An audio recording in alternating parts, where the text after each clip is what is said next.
Different kinds of exchanges. We've mentioned the forward exchange.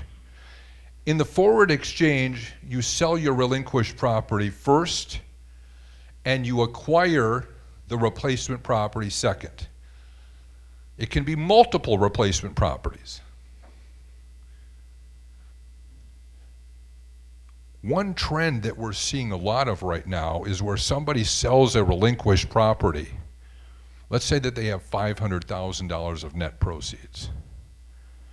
Instead of buying one replacement property, they split their equity and double down and buy multiple replacement properties.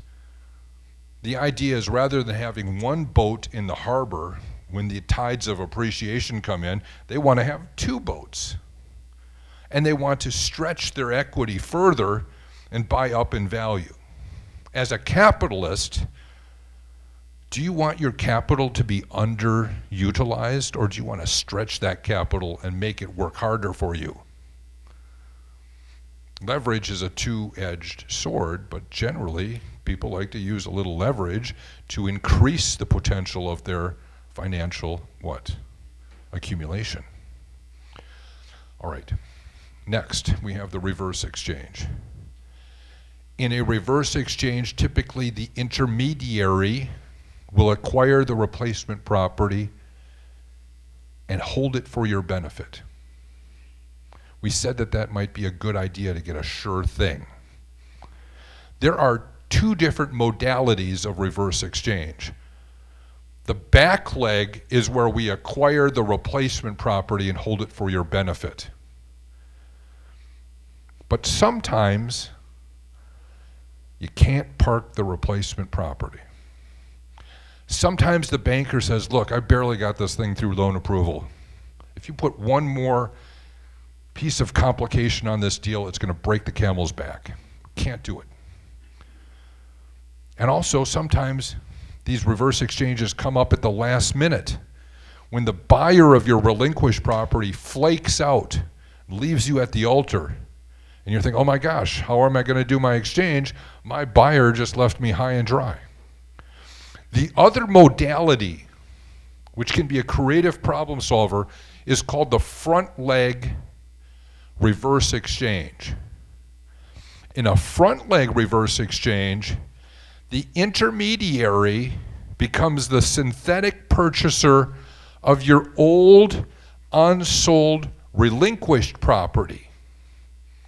We buy that relinquished property off of you to liberate you so that you can then go forward and acquire the replacement property without much complication or malarkey. We don't want to make unnecessary complication of the replacement property. So let's talk about how that might look. Let's imagine that you have a relinquished property that's worth $500,000 and you had it sold, but then he said, you know, at the last minute I decided I just don't want to buy your property. I'm going to go to Europe instead. You're like, oh goodness, what am I going to do? Well, I'll have the intermediary form an LLC, buyer's entity. Buyer's entity enters into an agreement with you to acquire your property subject to the existing mortgage and says to you, will you please loan us $100,000 because you have a $400,000 mortgage on a $500,000 property. So you loan the buyer's LLC $100K. That buyer entity sends the $100K to the qualified intermediary as exchange funds, and you have just signed a deed conveying the indicia of title to the buyer entity. So you basically finance the buyer to acquire your property subject to the existing debt that was already there. And the cash that you loan to the buyer's entity has now come to the qualified intermediary. And I'm going to send that $100,000 to the closing of your replacement property. And on the settlement statement for your replacement property, it will show a credit of $100,000 of exchange funds for your 1031. That's your own money. Just went all the way around the horn. And you close on the replacement property as you ordinarily would in a forward exchange. Everybody's happy that there isn't any unnecessary complications, any straw substitute surrogates purchasing this replacement. The lender's happy, you're happy, the title company's happy. Now, you got 180 days to find a real legitimate purchaser for your unsold relinquished property. Well, let's say that Julie comes along and says, I'll pay $500,000 for that property, and I'll do it in 45 days. Okay, she closes on the relinquished property. We deed the property to her. We owe you $100K, and we got to pay off the mortgage that already was there. So Julie's $500,000 goes to pay off the existing mortgage. The remainder of it comes to you to reimburse you for the $100K that you'd previously advanced to our synthetic purchaser. I hope that's as clear as mud, right? What I'm trying to tell you is there's ways to structure 1031 reverse exchanges that don't complicate the replacement property and allow you instead to offload synthetically and sell your relinquished property, but cash is king. In order to make this work from an accounting perspective, you have to have enough cash to loan to the intermediary's entity enough money to cover what would be your net proceeds if it really sold. What is your equity? You've got to fund the intermediary's entity with enough cash to fix the problem. Questions? What if she only has 400,000, my 100,000 What if you overestimated what it would really sell for? If you agree, because you're still in the driver's seat, who you sell it to and for what you want to sell it. If you agree to sell it and not get back as much money as you laid out, the loan to the intermediary's entity says that whatever the net proceeds are, whether it's greater or less than, is going to go to you in full and satisfaction of that $100,000 loan. So you may not get $100,000, you may get a lesser amount. But are you crying in your beer because now your relinquished property is sold, and that $100,000 that you put into the deal, it went all the way around the horn and now exists as equity in your replacement property. So it's not like you've been deprived your money. Your money is still there. It's now in your replacement property. So you can do an exchange, park the relinquished property with the intermediary, not get fully reimbursed for the amount you previously advanced, and it's really no skin off your nose. Here's where it's a problem. If you underestimate, let's say that she pays $550,000 for the property and there's $50K left over. Where's that $50K going? It's going to you as taxable boot because you only invested $100,000 in your replacement property. So it's better to pad it, and maybe you get shorted. Who cares? Your $100,000 or your $150,000 is already in the replacement property. That's your money. That's now equity in your replacement property. What if you don't make the 180 days on the full? Well, the beautiful thing about a front leg reverse exchange is you've basically synthetically sold the relinquished property to a intermediary entity, but you've still got to get it really sold to a real legitimate third party, which means you got to control your price. You got to get a highly motivated real estate professional that can sell the property.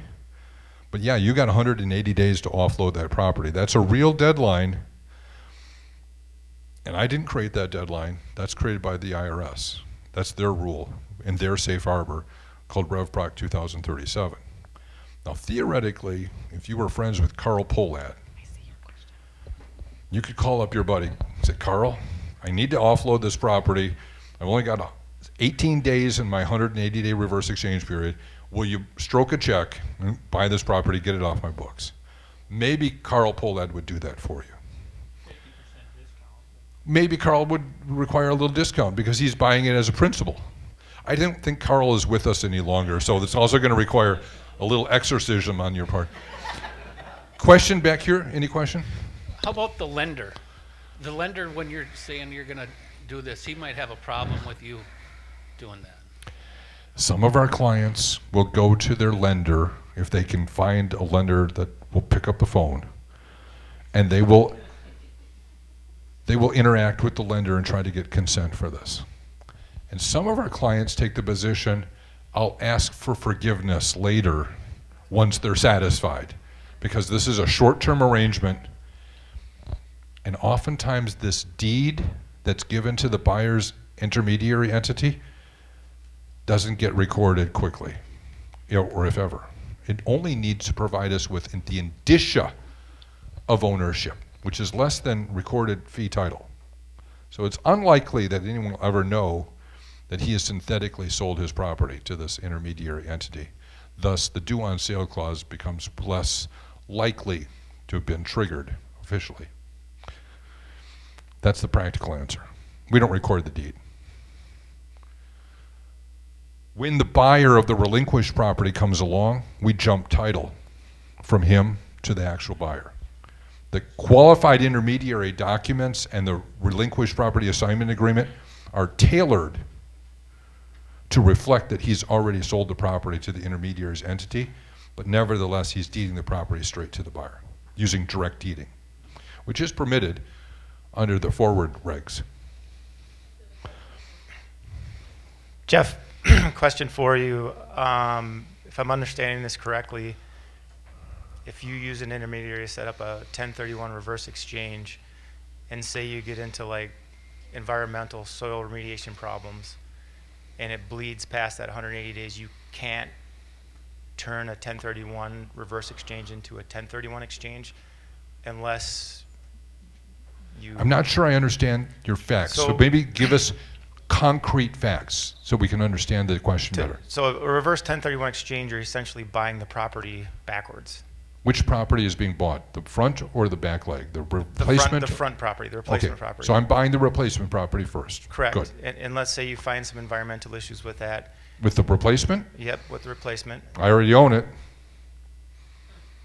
I guess too bad for me. So again, when I sell the property that I'm selling to use in this reverse exchange, those proceeds are now tied to that property. Sometimes we park a replacement property, and by the time the relinquished property sells, a better property becomes available that they would prefer to exchange into. And we collapse the reverse exchange and not treat it as an acquisition for that particular property. But they're still the guarantor or the provider of the financing, so they still get the property back. They just get it back with the cost basis of what was paid for it. Very unusual that you would want to collapse your reverse exchange, but if you were thinking that you might want to flip the replacement property and not hold it very long, you may say to yourself, I'd rather exchange into something better that I'm going to hold long term, and I'm going to flip this other property anyway, so I'm just going to buy that with cash and turn it. But I would like to discuss the nuances of the environmental stuff with you offline, Okay. just to kind of keep this process moving. Sure. Okay. But great questions. Thank you for the questions. He can have a candy. Happy Halloween. Now I want to talk about build-to-suit exchanges. There are a lot of people that are stuck in too small of a location, and the zoning and the local government really doesn't like their use of the property, and they got big trucks and they're coming and going, and now the residential neighborhood has become more residential and less industrial. And maybe they want to break out of maybe the city of Minneapolis and instead construct a new facility that will be more expansive, better for their operation. Maybe they want to go up to Ramsey, Minnesota, or St. Michael. In a build-to-suit exchange, you sell the relinquished property, put the money with the intermediary, and the intermediary uses that money through an exchange accommodation title holder, an EAT, an LLC owned by the intermediary, to buy the replacement land and within the remaining 180-day period, construct improvements on that property. Sometimes it's a situation where you've got a sale of $2 million and a purchase value of only 1.8, leaving a $200,000 discrepancy. How do we fix that discrepancy? We have the intermediary erect improvements, bring improvements into existence during that exchange period by constructing those improvements, making the rehab on the replacement property during the remainder of the exchange period. So when you receive the replacement property, you're not getting it with a 1.8 value, which was our initial cost. You're getting the $2 million or more value that was a result of our increasing its value by constructing improvements. Let's just take a step back for a second. Your mantra when you're doing a 1031 exchange is to acquire replacement property of equal or greater value and equal or greater equity. A build-to-suit exchange is a mode or way to fix the problem of your replacement property being of lesser value than what you sold, because you can construct up the value. The downside is you only have 180 days in a forward exchange. Can you construct the Taj Mahal? Can you construct a lot of improvements within 180 days? Maybe not. And in the northern part of the country where we have the frost and the cold weather, that affects your ability to do construction. So you have to time the seasons a little bit too.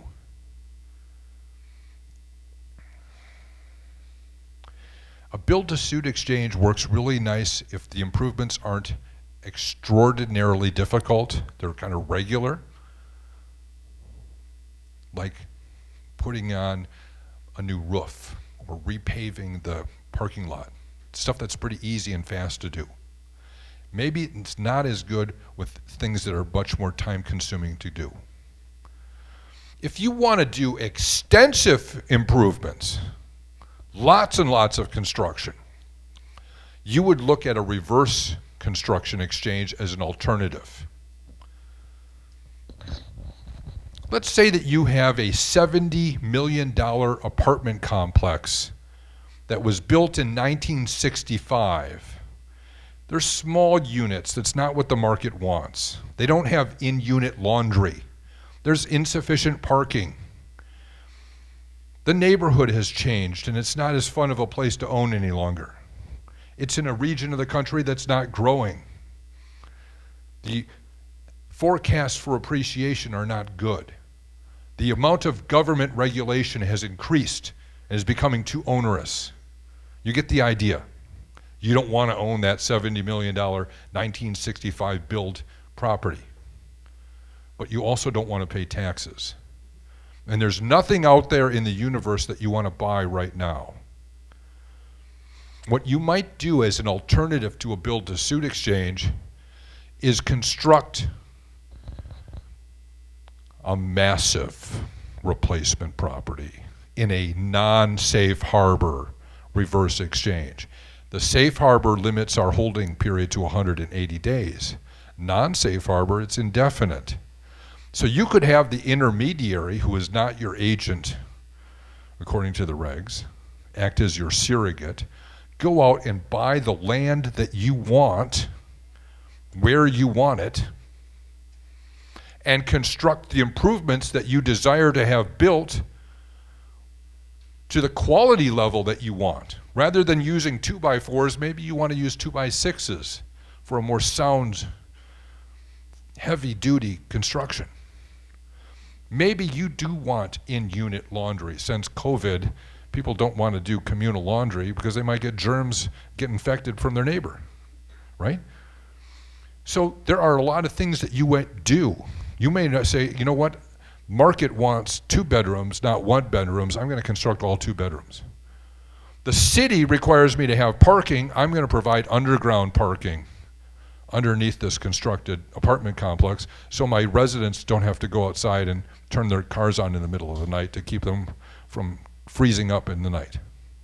So you can build it the way you want to build it.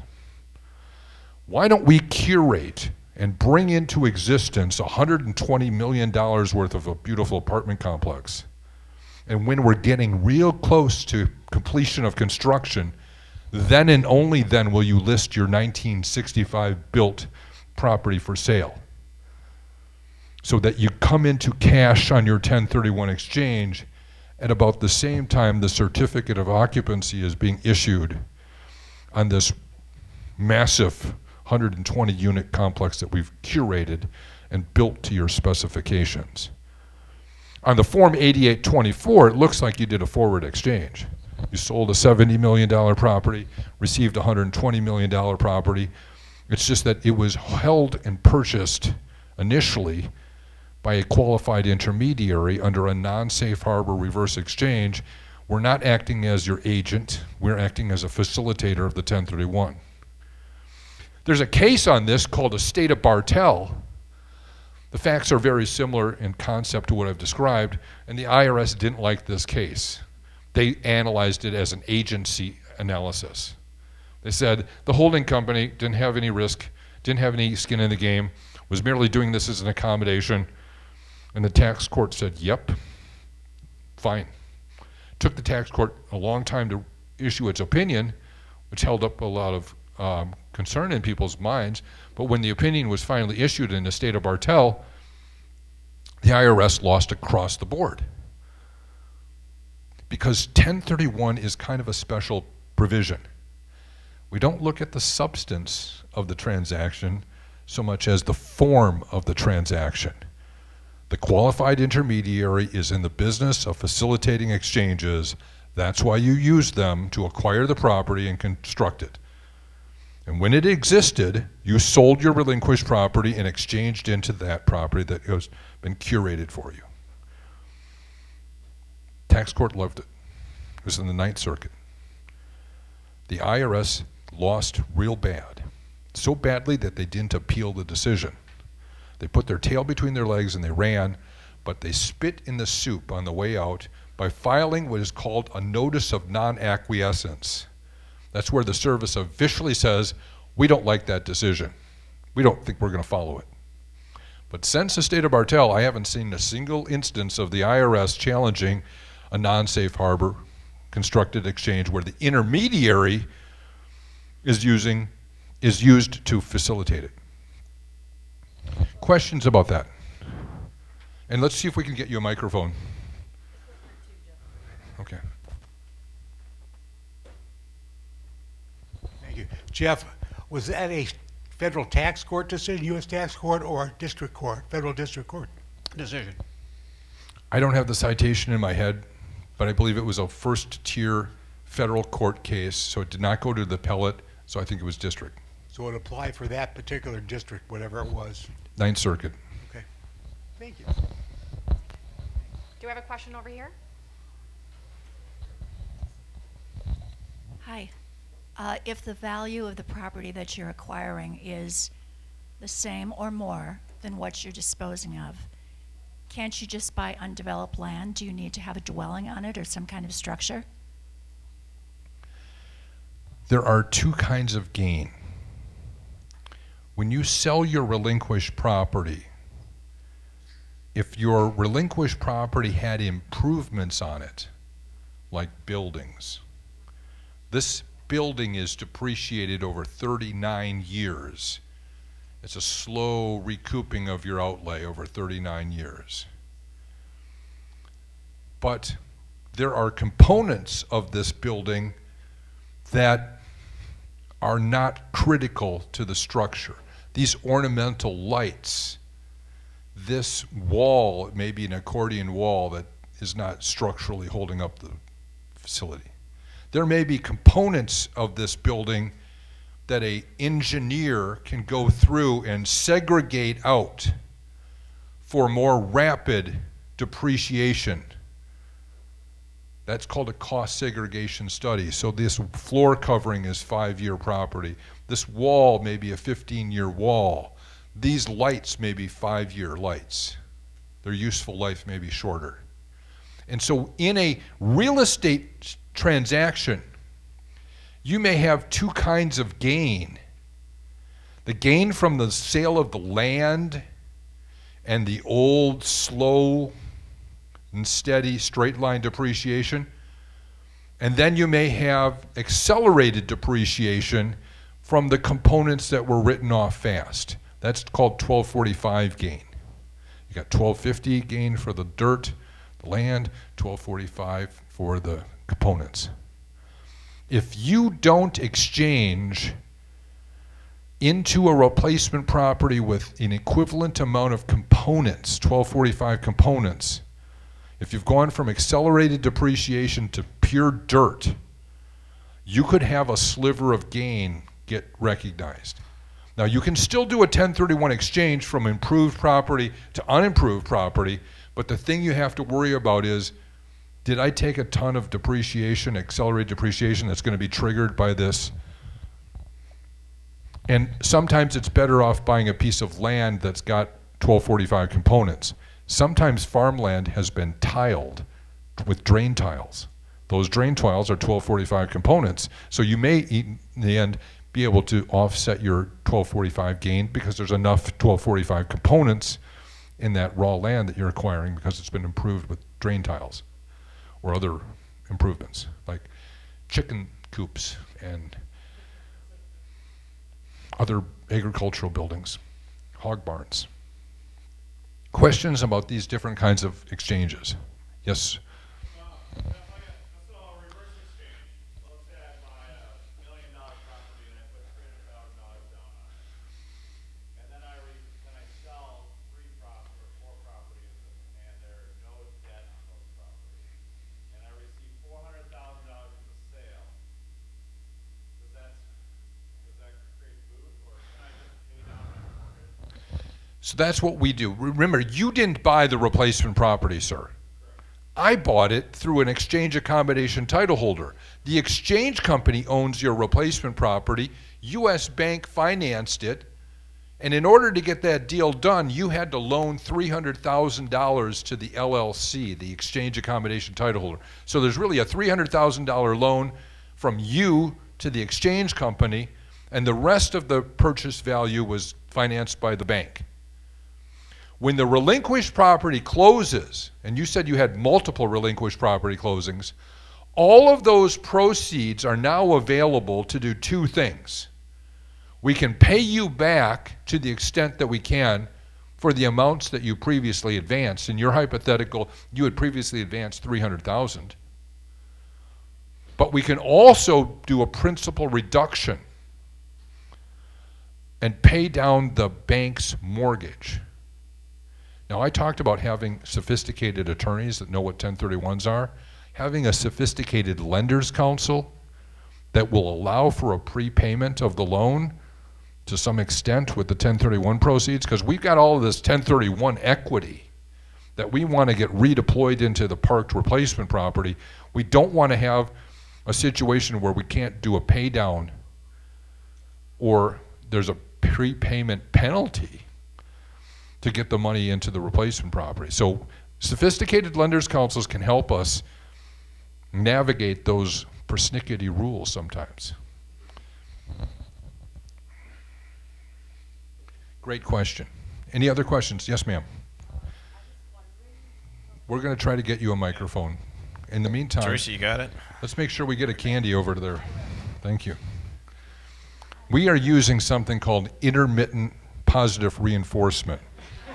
Not everybody gets a candy, but you might get a candy, and because of that, you're encouraged to ask questions. So I was wondering, like, if somebody in the forward exchange, actually, if someone found, like, it's a seller's market, and you find a property, say, on day 35 of your 45 days, and then you under contract, but then for some reason inspection didn't go through very well, and you need to get out of it, does your 45-day clock start again, or how does it work? That is a very good question. If I were in charge of writing the 45-day rules, I would have been much more liberal in allowing for a rewriting of the identification if your deal didn't pan out. But the IRS is persnickety. They don't want you to get this tax deferral. They're in the business of collecting tax revenue, not doling out tax deferral willy-nilly. So they say, in order to complete an exchange, the replacement property must be properly identified within the 45-day period. And if it isn't identified within the 45-day period, you're out of luck. I say that you're SOL. What does that stand for? Statutorily out of luck. Now, knowing that that's the brutal rule, when you identify this property that you've got under contract, but you're still in the midst of due diligence, and you've got 3 slots under the 3 property rule, we're going to be talking about the identification requirements in a little bit, but you got 3 slots. You could identify some backup properties. You know what kind of property has a really long shelf life and is usually always available for you to potentially purchase as a backup? Anybody? Yeah. So if you wanted to, as a cheap insurance policy, just write down a DST, you could do that. It's nice if the DST is only one property. Some of the DSTs are comprised of multiple components, which would throw you out of the 3 property rule. So if somebody's got a single asset DST that's going to have a long equity raise, a long shelf life, you could use that as your backup property. But then you also have to admit that you're going to go into a DST. Maybe that's not your lifelong dream. Maybe you're still in the wealth building modality as opposed to the wealth preservation and passive income modality. So if that's not your bag, maybe you don't want to identify that. Maybe you want to do something else. Yes? One over here. I appreciate all the information you're giving us. The party to a reverse 1031 exchange, until they sell the other property, they can still occupy the new property under the 1031 exchange, correct? So when the exchange accommodation title holder, the EAT, that's owned by the exchange company buys that replacement property, the exchange company doesn't want to have anything to do with that property. We'll hold the bare legal title, but we really are lazy and don't want to be responsible for this property. So how do we shirk our responsibilities of ownership? We enter into a triple net lease or a management agreement, but preferably a triple net lease, where we lease that property to you for $10 for 180 days. And then through that master lease, you now control the property, but you're also responsible for the taxes, the debt service, the insurance, all of the carrying costs whatsoever. Once we bought a property in Dallas, Texas, leased it on a triple net lease with a very broad indemnity to the exchangor. Shortly after we acquired it, a passerby was walking along and was bit by an Alaskan malamute that was being walked by another passerby. And the person that was bit just thought it was the responsibility of the exchange accommodation title holder to safeguard them, I guess, and decided to sue us. What we did is we looked at our triple net lease and we saw that we were fully indemnified and held harmless, and we contacted the exchangor, who then contacted their attorney and said, please defend the intermediary with regard to this property, because they don't really want to have anything to do with the actual responsibilities of ownership. They just want to hold bare legal title. I think somebody got written a check and they went away. But what I'm trying to do is point out to you, we don't want to have anything to do with the property. We want you to run it like you own it, because eventually you are going to own it. Good question. One other question. When a 1031 exchange happens and you file a tax return with the 8824 form, does the IRS allow you to file that electronically, or does it have to be paper filed? I believe that even the TurboTax software has an 8824 built into it. I don't know for a fact, because I've never done it electronically, but I'm very, very confident that the answer is probably yes, but you should double check with whatever your software provider is, see if they have it in there. Sounds good. Thanks. What kind of dog was that, Jeff? What kind of dog was that? That was an Alaskan Malamute. Okay, you always use a term I'm not familiar with in these, and that's new to me. So, good job. It was not a German wire hair, nor was it a Schnauzer. Jeff, one last question. Gentleman back there brought up a scenario of a 1031 reverse exchange where he had $300,000 that he used to buy the property. And in the sale of his 3 properties, he gained $400,000, repaid himself back for the $300,000. That $100,000 that's kind of hanging in the balance, correct me if I'm wrong, but if you have basis in what he sold, can he not take that back without obligation? When you're doing a 1031 exchange, your basis is transferred to the new property. And so the first dollars off the table are boot. So if you buy down in value and don't continue your investment, you got boot. If you receive cash or any other non-like-kind property, you got boot. If you over-borrow and put too much debt on the replacement property, resulting in cash coming back to the buyer, you got boot. Now, do you want to get crazy for a second? Let's imagine that you do a 1031 exchange into a Delaware statutory trust, and the trustee of that Delaware statutory trust exercises its option, which isn't obligatory. They don't have to. But they exercise it, and they suck this property up into their REIT through a 721 contribution. Now let's say that you held that property for 4 or more years. You now own a partnership interest in an UPREIT.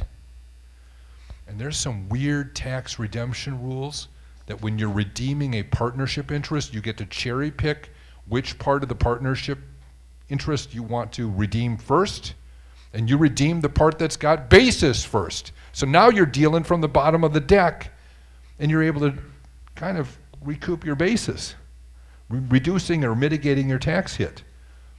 But that's a long and winding road to get to taking your basis back first. But that's a way to do it. If you're elderly and you're worried about liquidity, that might give you a sense of confidence that if the world goes to hell in a handbasket and you need liquidity, there's a way for you to get it there.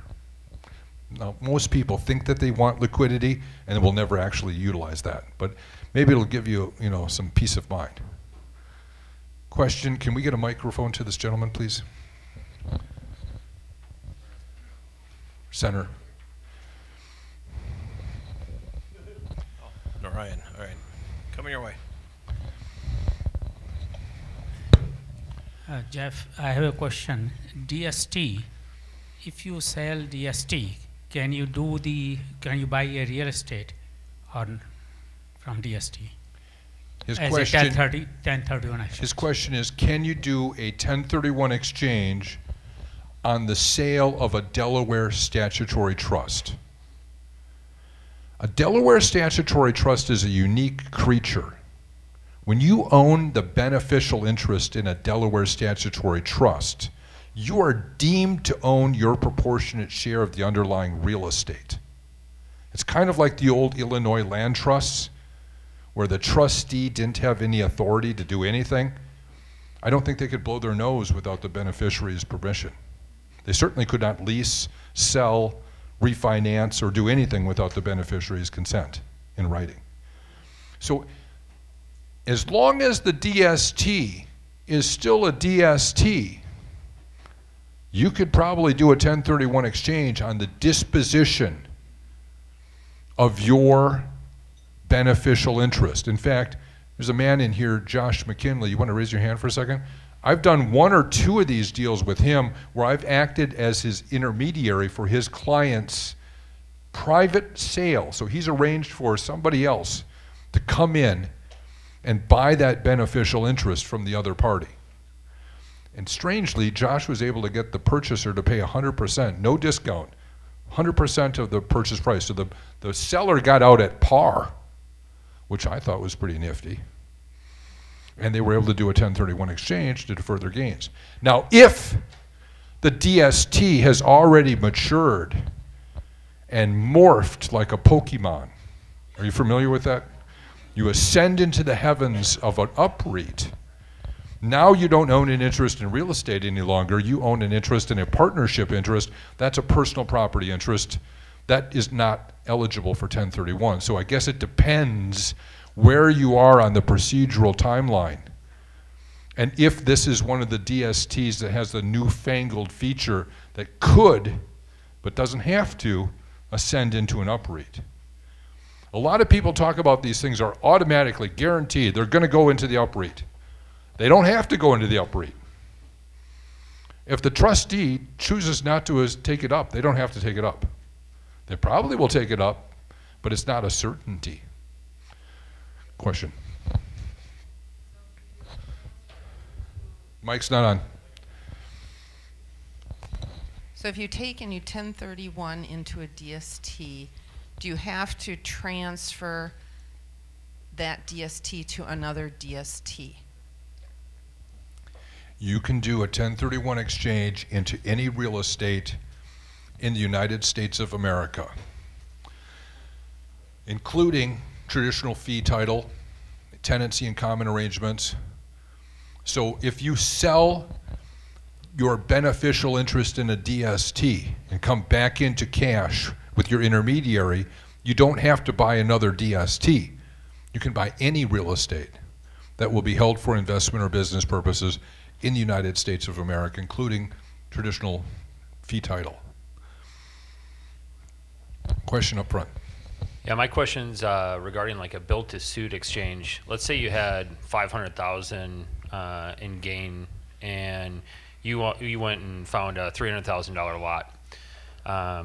The intermediary purchases that lot, and now you still have $200,000 delta. Are you able to? Is it because you going through like the city approval, surveys, wetland delineation, all that stuff? You finally can close on your loan. Do you just merely need to close on the loan? Where say you were building a $2 million structure and you're putting $500,000 total down on that construction loan. $300,000 is already in the land. Do you just need that extra $200? Go to the bank. Is that because you say on there that you need to deliver the improvements? So do those improvements actually need to have happen, or? I just had PTSD flashbacks to law school. I'm going to need a moment. All right. That had a lot of trick questions in it, okay? When you do a 1031 exchange, you need to acquire replacement property of equal or greater value than what you sold. So I don't know what you sold your relinquished property for, and I don't know what transactional expenses like commission, state deed tax, title company charges reduced your amount realized. So I don't know what your delta is.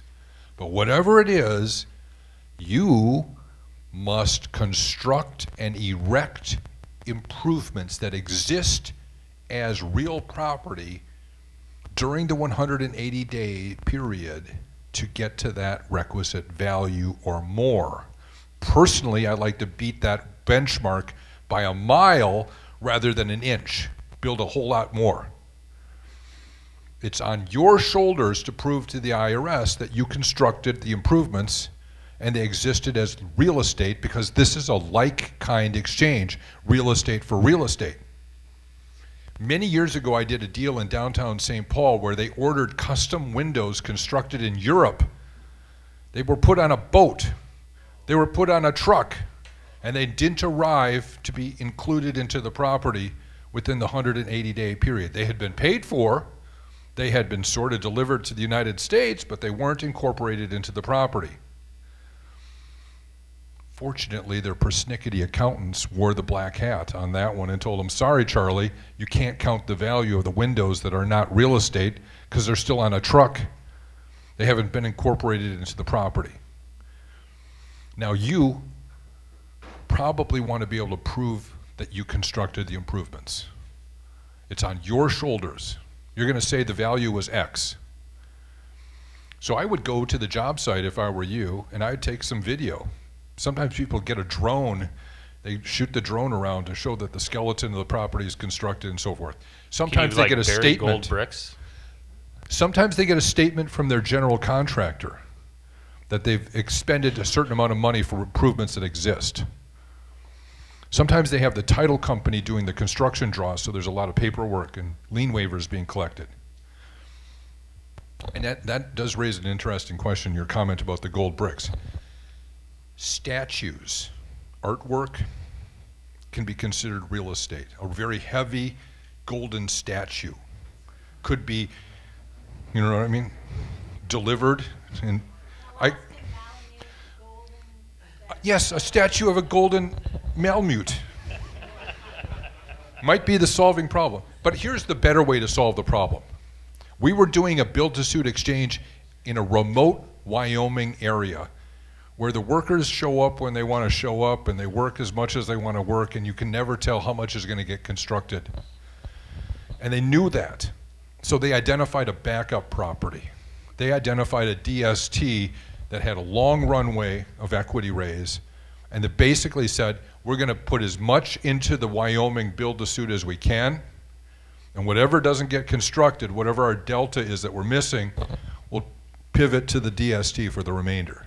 That was a New York taxpayer building in Wyoming, and they were really well advised by the local boots on the ground people that you can't trust the construction company to deliver. You got to have a backup plan. So that was where the real estate agent really brought value to the transaction. Great question. Thank you.